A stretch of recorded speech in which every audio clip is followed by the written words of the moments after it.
Mэрия салган үйлөр булар. Мэрия чечип берсе жакшы болот эле да. Ош шаарындагы Байтемировтар эгинде жайгашкан көп кабаттуу үйдүн тургундары нааразы болуп чогулушту. Алар жергиликтүү бийликке жөө жүргүнчүлөр үчүн жол ачып берүү талабын коюшууда. Анткени буга чейин жашоочулар өтүп жүргөн жол учурда тосулуп калган. Көйгөйүнөн улам эле мен 76-га чыктым. Ушул неберелеримди жетелеп кыйынчылык эле ушул мына жерде жол бар эле. Жолду жаап салды. Мына төрөт үйү бул жер азиз жер деп эсептесе болот. Анан нар жагында санэпидстанциянын зданиясы бар. Ушул экөөнүн ортосунан 1 метр эле жерди берип койсо, ушул жерден эл каттап кыйналбайт. Азыр эми мына жерден ояк буягы болуп туруп 1 километрге жакын жерди окуучулар караңгы көчөдө освещение жок неме болот. Каттап ататтар. Эртең менен саат 7-де кетет, 1-чи класстан баштап 11-чи класска чейин. Экинчи сменди кечки саат 8-де келеттер. Шаарда жашаган менен шарт алыска аймактагыдай деген жашоочулар буга чейин жолго асфальт төшөп, жарыктандырып берүүнү талап кылып, шаар бийлигине арыз менен кайрылышкан. Бирок андан жыйынтык чыкпай, эч нерсе өзгөргөн эмес. Жетекчилик чечип берсе эң жакшы болот эле. Бул жерде көп карыялар бар, баса албаган инвалидтер бар, бала чакалуу аялдар бар.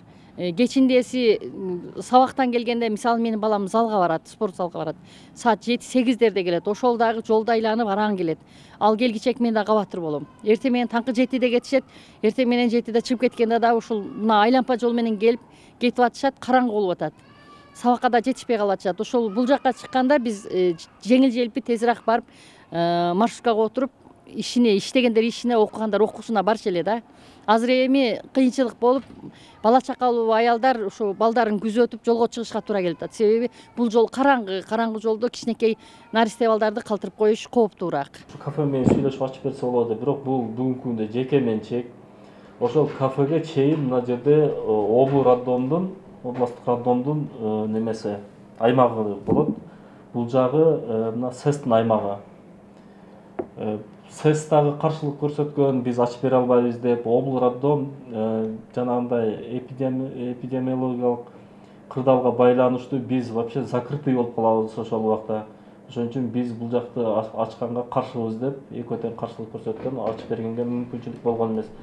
Жергиликтүү бийлик жашоочулардын талабын аткарууга мүмкүн эместигин айтат. Анткени ошол аймактын картасында жол жок жана жашоочулар буга чейин өтүп жүргөн жол облустук төрөт үйү жана санитардык эпидемиологиялык көзөмөлдөө борборуна тиешелүү болгон. Башкача айтканда, социалдык объектилердин ичинен биз сервитут ачып бергенге мүмкүнчүлүк жок деп айтканбыз. Бунун бир себеби ошо ишкана десем болот, ишканалардын жетекчилери каршы болушкан. Биз жоопкерчиликти ала албайбыз, биз каршыбыз ачканга деп. Себеби жанагы карантин убагында биз закрытый жанагы жабык объект болуп эсептелинебиз дагы, бул жерден бардык чек аралар жабылат деп. Ошол себепти айтышкан. Андан кийин алардын айланып өткөн жолу бар бүгүнкү күндө. Ошол жерди асфальтта бергиле дешкен.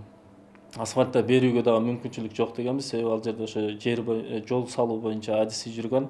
Ал жол талапка жооп бербейт, себеби тар. Жолдун сөзсүз түрдө тротуар болуш керек, ирригациялык система болуш керек, арыктар болуш керек, суу агып чыгып кете турган. Андай талапка жооп бербеген үчүн биз асфальтта бере албайбыз деп. Андан кийин биз ошол жерде атайын тиешелүү кызматтарга тапшырма бергенбиз, жолун асфальттабаса дагы шагылдап бериңиздер деп.